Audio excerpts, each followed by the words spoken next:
Coming up today on Uncommon Sense, join us as we interview Mark Adderley, a teacher and author of Boys' Adventure Books. Stay tuned.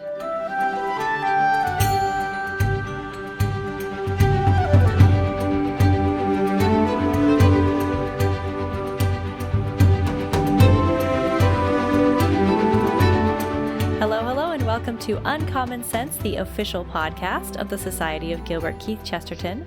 I'm Grettelyn Darkey, your host, and I'm joined as always by my wonderful co-host, Joe Grabowski. How are you today, Joe? Very well, Grettelyn. Thank you. Wonderful. And like I said, we are so happy to be joined by Mark Adderley. How are you today, Mark? I'm doing very well indeed, thank you. Wonderful. Thank you for joining us. And for those of our listeners who don't know who you are yet, would you mind just giving a little brief introduction to yourself and what you do and your books a little bit? Oh, certainly, yes. I am the author of a series of adventure books, mainly for boys, called the McCracken Adventures. And an early reader described these books as Indiana Jones with a Rosary, and that was so good, I kept it. I love that. Yeah, it actually describes them perfectly. So I'm currently completing the 10th book in the series. This is what they look like. I haven't got all of them with me, but there we go. Nice. That's the most recently published one, McCracken and the Lost Sword. And they're set in the 1913 to 1921, 22 era. So far, they advance as the books go on. So it's focus on adventure, but from a Catholic perspective. Well, we're all about that here at the Chesterton Society, and I have heard tell that Chesterton makes a cameo. He does. He makes a cameo in this one. I got it there, right? He makes a cameo right at the end of that. I'd read that passage out, but it really needs context. The plot is that McCracken ends up going to a place in furthest Asia where they've got a distributist society, and Chesterton has some comments on it at the end, along with the standard kind of anecdotes that everybody tells about Chesterton. So it's and of course one of the main themes of the book is an adventure is just an inconvenience rightly considered. And an inconvenience is an adventure wrongly considered. It's about how adventures come to us and how life is an adventure. Beautiful. Well, I wonder, Mark, how did you come to arrive at this as a career, as a passion? What was it specifically about adventure books, and maybe especially adventure books for boys? I mean, I have my own suspicions as to why you might have felt that was a calling and why it seems to be needed nowadays, but I'd love to hear you just expand upon that. Well, it definitely is needed nowadays, isn't it? We found when my son was homeschooled, my younger two sons were homeschooled almost all the way through. And when we got Will, he's the number 3 son, into 6th grade, he was a reluctant reader. And so we looked around for things that he could read. We went to Barnes & Noble, and of course, most of the books in Barnes & Noble were just not appropriate for a young Catholic reader. Then we looked at books that other Catholic readers of our acquaintance had recommended, like G.A. Henty, and we got a few of those for him. He didn't like them. So I thought, I'll write something. So, there's obviously a gap in the market here. I can fill that. I've been writing all my life. I think it was my 4th grade teacher wrote on my report card that I should go in for being a teacher. Sorry, go in for being a writer. I went in for being a teacher as well, but that, I think she'd be surprised to know that I'd actually taken her advice on that. But So it just seemed natural. At the time, my family and I were all playing a board game called Forbidden Island. I don't know if you're familiar with it, but my wife's challenge to us, it's a kind of it's a cooperative game, not a competitive game. And you go in, you find to this island that is bit by bit sinking, and you retrieve all of these treasures, and then you fly away. Except you don't always. Sometimes you all die miserably. But it's at first it's a very challenging game, and we were playing this like obsessively for like almost a year. And my wife said over Christmas, "Here's a challenge, a writing challenge, because we're all writers in my family. We'll all write an adventure based on this board game." And so we all did, and I was the only one who finished it, and that was the first book in the series, McCracken and the Lost Island. I mean, it doesn't bear a very close resemblance to the game, but if you played the game a lot, you'll recognize some of the situations. So that was that was it. I mean, I feel like I'm supplying a gap. We have lots of really good Catholic board books and books for young readers, and then great books for adults, but everybody in between, in that area where we're losing souls, right? And there's nothing for them. There's nothing written for them. Girls are fine. Girls can, I said this before, and it sounds kind of sexist when I say it, but, girls will read anything, right? But boys will not. I remember being at a book fair once, and I had my McCracken books set up, and on the other side of the aisle was another publisher, and my son, Nick, my youngest son, was with me, and he must have been about, he's 20 now, so he must have been about 12 at the time. And I said to him, "So, Nick, would you read that book over there?" And there was a book, and on the front cover was a girl's face, and in pink glitter, she had cat ears and nose and whiskers. He said, and I'm paraphrasing him here, "Under no circumstances." Right. So, girls enjoy my books. I've had a lot of good reviews from female readers, but boys don't have a lot that's for them that they feel comfortable reading. So, yeah, I feel like I'm on a bit of a crusade for this. No, I love it. It's so necessary. It's great.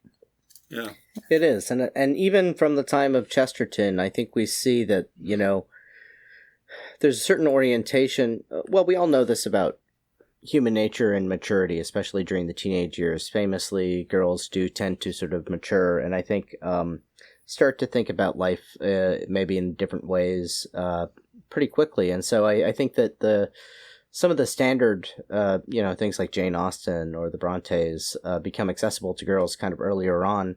And even there's sort of a dearth for what might attract boys at that age. I'm curious to learn. So you mentioned the board game as an influence, but I can't imagine that there aren't books from your own boyhood that sort of stand in the back of your mind as inspirations, or certain authors, for example. Maybe speak to some of the literary influences that you take into your writing. Well, the first two from my childhood are kind of a cliche, because C.S. Lewis and J.R. Tolkien.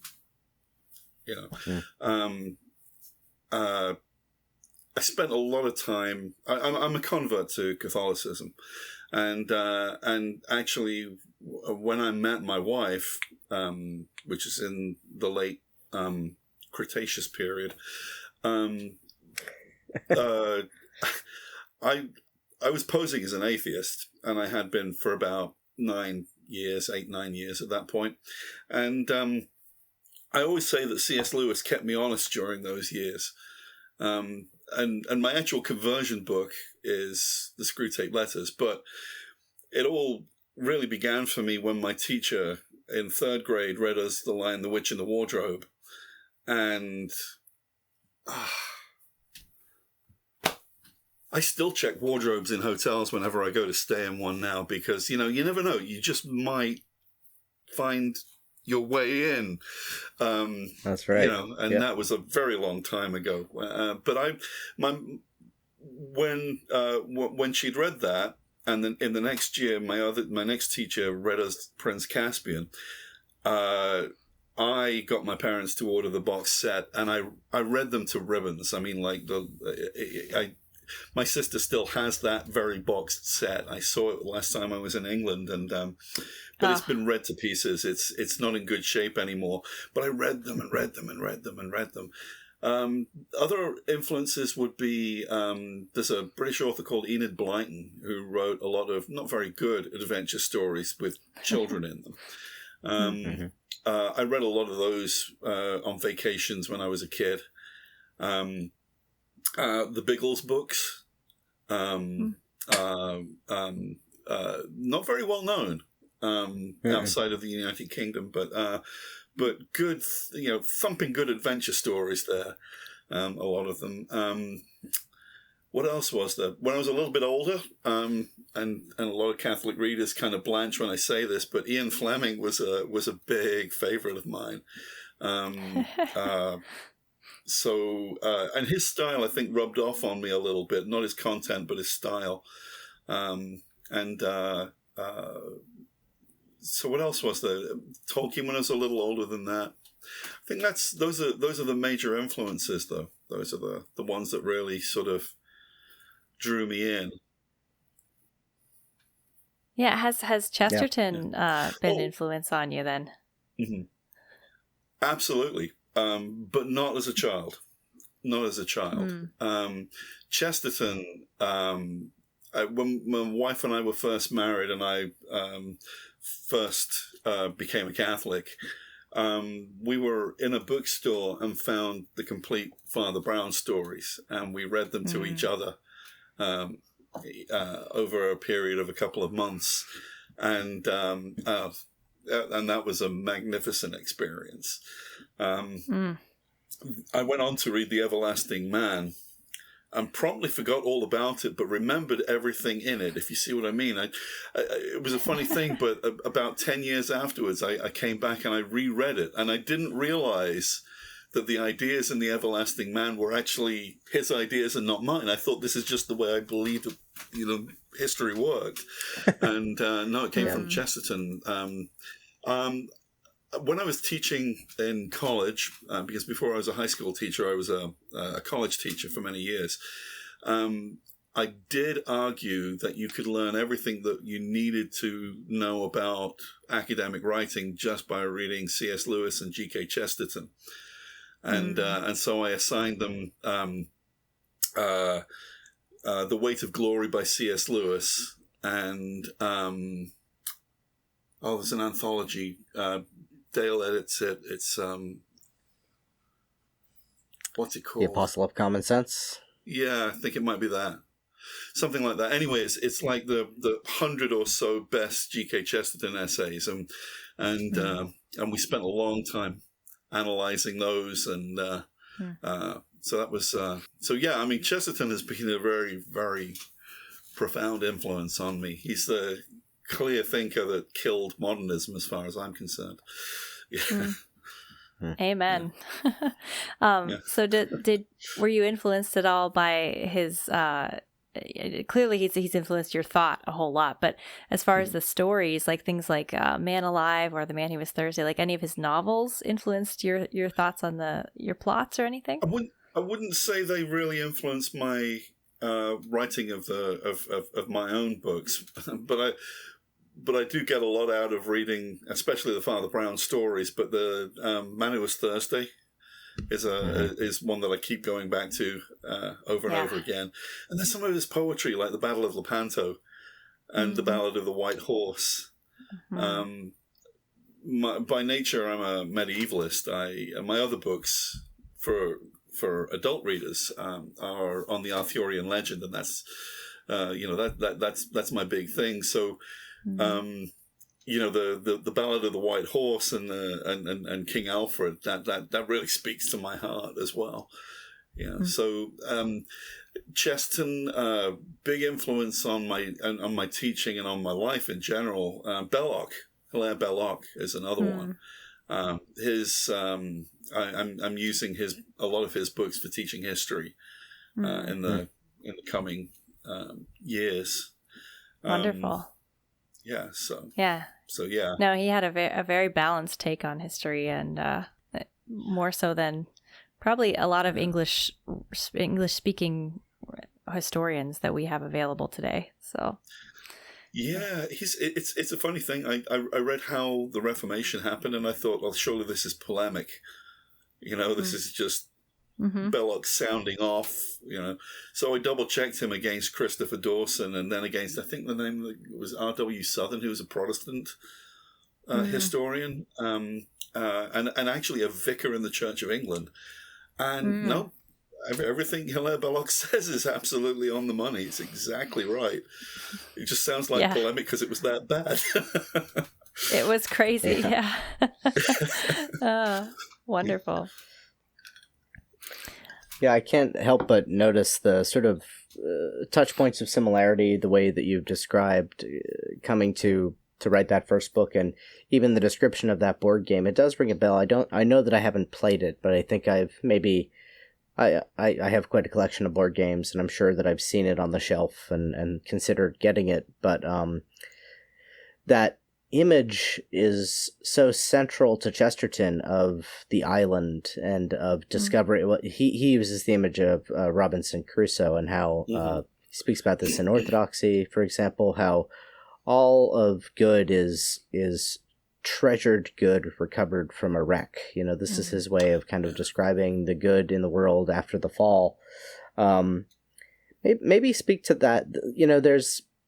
I'm sure you're familiar with the whole perennial discourse debate, if you will, over allegorism in Lewis and Tolkien. I have my own thoughts on that, but it's unavoidable that these archetypical kind of things enter into writing. Maybe speak about how you find that in your own writing process. Do you ever deliberately allegorize, or how do you negotiate that idea of taking transcendent and universal truths and boiling them down while not overburdening the story with kind of cliche?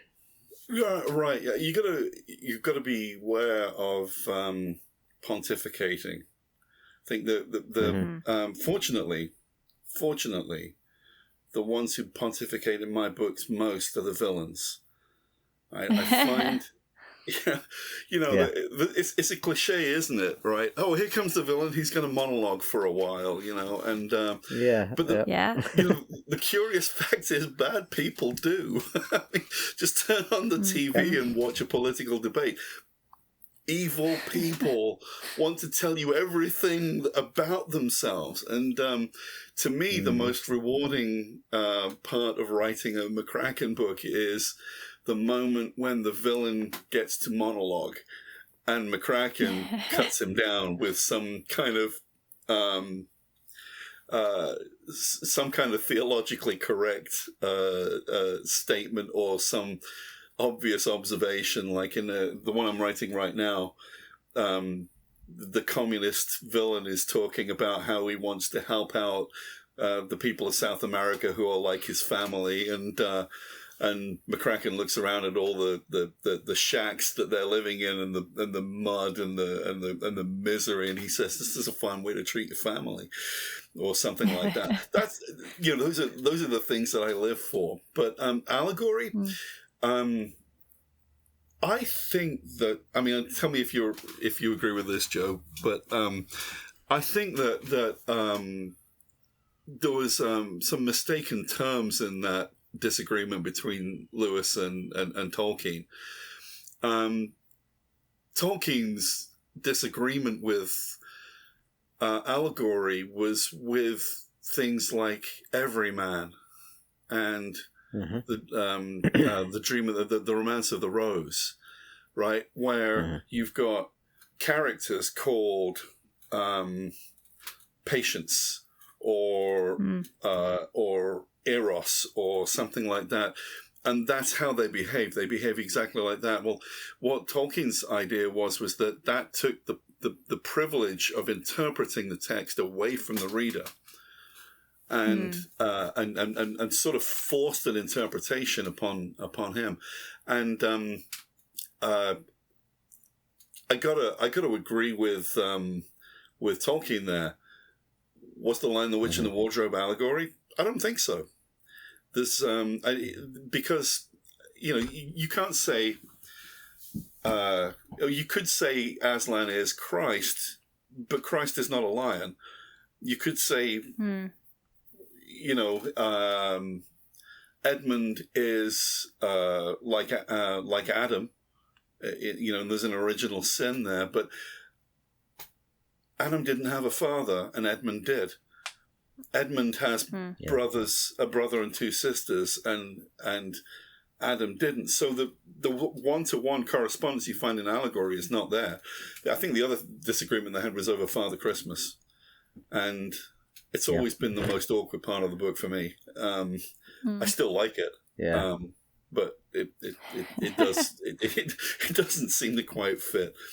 But in my own writing, no, I don't want to allegorize, because I want to leave my readers free to interpret as they will. Now, I hope they don't read McCracken and the Lost Temple and think, oh, communism is a pretty good idea. But other than that, that would be a bad thing, right? But other than that, I'd like them to be free to interpret a little bit, and to talk about why the characters are like they are. I'm really interested in why people turn into the kind of people they end up. Especially the villains. So a big theme in the McCracken books is family, right? McCracken usually goes on an adventure, and all his family comes with him. Right, his wife, his kids, everybody's there. So they're all in danger. They're all, rescuable. They're all, all of this business. But what happens to somebody who ends up as a communist or a Freemason? And I want to tell those broken stories as well. So, there's a lot of room for doing that kind of thing. I think I've gone a long way from your question, though, at this point. No, that was exactly kind of what I was asking after. That was great. No, and I love the idea of exploring the villain's family, because as Catholics we believe in repentance, and so it's sort of an interesting twist on just a totally flat villain, or as you see, I think more today, the villain almost being the hero.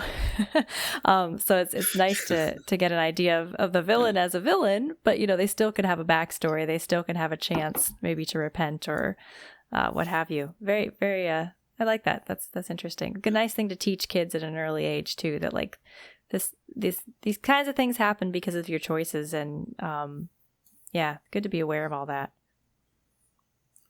Yeah. I have to ask, because you mentioned the years of the setting of the McCracken tales, and of course that's as Chestertonians, it immediately jumps out that that's sort of the contemporary period of Chesterton's height of writing, but also just quite a time to set books in. To what extent do you make them historical fiction, or do the world events of that era kind of map into your fiction, or do you sort of stay away from the big things like the Archduke's assassination, or does that make an appearance without spoiling plot? Hopefully. Well, it's actually amazing how often the history of the period plays in to the plot. Yeah. I was writing one, and I had this idea that the villains were going to be stealing German submarines from the First World War, left over from the First World War. And when I looked at the year that I was writing the book for, which I think was 1920 or 21, I found out that in that year, the Germans had to fulfill a treaty and turn over all their submarines to the Allies. and that Oh. therefore several of the captains actually scuttled their submarines. And I thought, well, what if they weren't scuttled? What if they were just stolen instead? And so history played in that way. McCracken and the Lost Lady is the... I dedicated the book to Mary because I feel like she wrote the book, not me. Because McCracken and the Lost Lady is set in 1917, and McCracken goes to Russia to recover an icon. The Lost Lady is actually an icon. And of course, he gets into the middle of the Russian Revolution.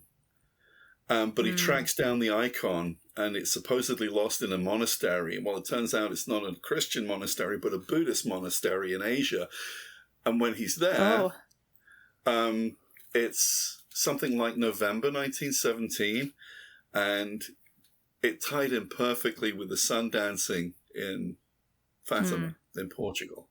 And so I bring that miracle into the conclusion of the story. So history, I'm a big fan of history, or it's very sad. T.H. White said, there's nothing so sad as history. And it's true. History is very sad, but I love reading history, and I love speculating upon history. And so this is a good opportunity to bring in some history. Now, are they rigorously historically accurate? No. Absolutely not. No. But I do double check things like whether a car that I want to use in a chase is available in a particular year. Great.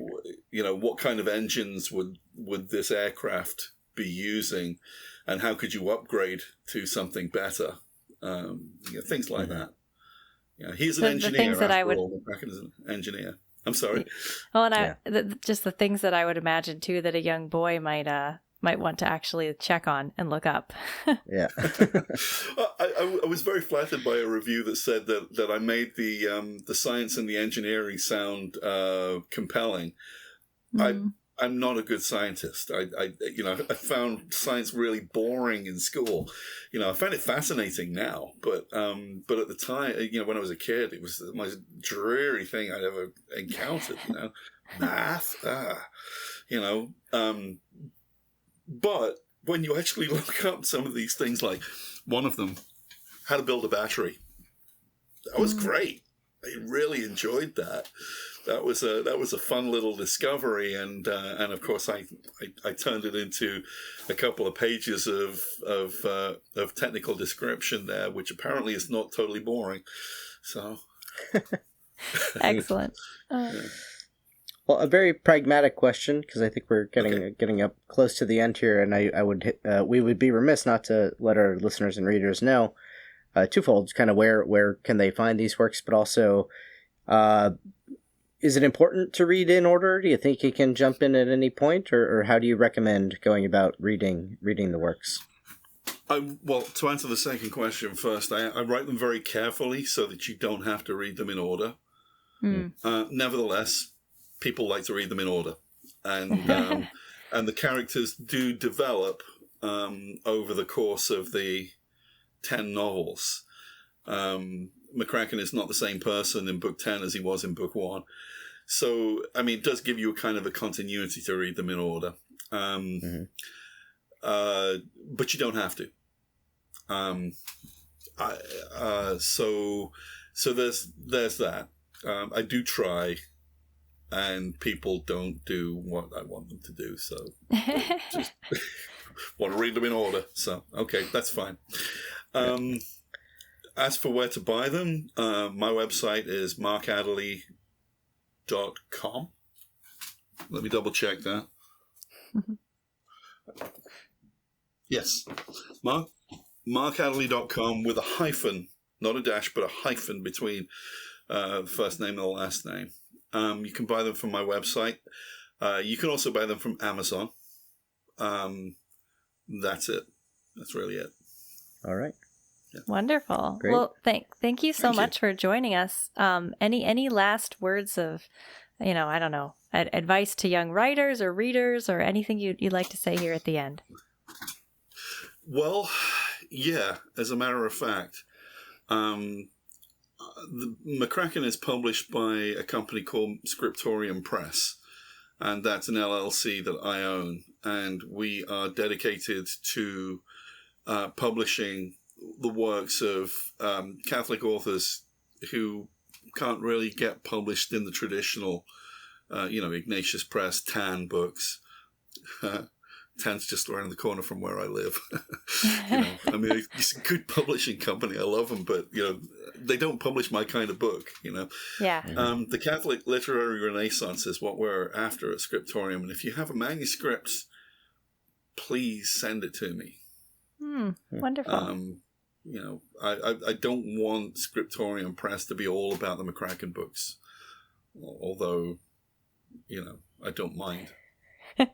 Well, that's wonderful. That's beautiful. I think there is definitely a dearth there of these sort of fun adventure books, but that bring you the Catholic perspective. So thank you for filling that, and thank you for starting the press to help fill that. That's wonderful. Welcome. You're welcome. And thank you so much for being on the show today. It was great to have you. Thank you. It's great to be here. Yeah, and thank you, Joe, as always, for joining us. My great pleasure. Thank you.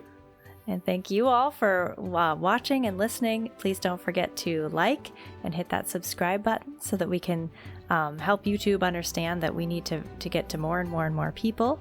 Because as you know, Chesterton is always better with friends. Thank you, and God bless.